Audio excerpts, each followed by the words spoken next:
हरि बोला, हरि बोला, हरि बोला।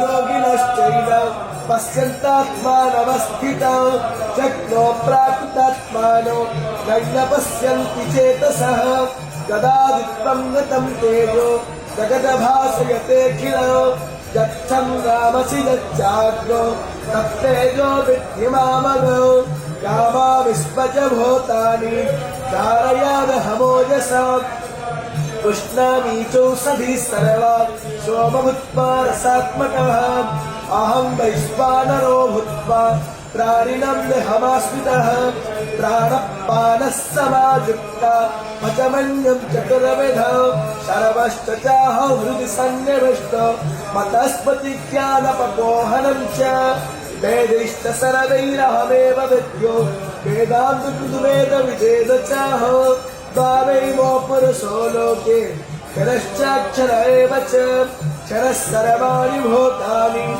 तस्माक्षर उच्यते उत्तमा पुरुषः।